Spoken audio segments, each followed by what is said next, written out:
আলুর দাম কমুক, ধানের দাম বাড়ুক, অথবা পোস্ত 950 টাকা লাগুক, ও টেনশন আপনাকে করতে হবে না। কথা বলেন না কেন? ও টেনশন আপনাকে করতে হবে না। এত ভীত হবে কেন মুসলমান?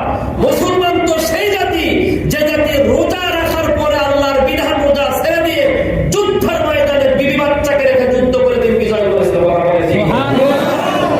সেই মুসলমান কথা পায় না বাড়ি, সর্বনাশ হয়ে গেল। কথা বলতে হবে বাজার যে আল্লাহ সুবহানাহু ওয়া তাআলা আমাকে আপনাকে এনায়েত ফরমায়েছেন, কবুল করেছেন, সুযোগ এবং সুযোগ দিয়েছেন। ওই আল্লাহর দরবারে যদি খুশি হয়ে থাকে আর একবার উচ্চ আওয়াজে আল্লাহকে থ্যাঙ্কস জানান, ওয়েলকাম জানান, বলুন আলহামদুলিল্লাহ।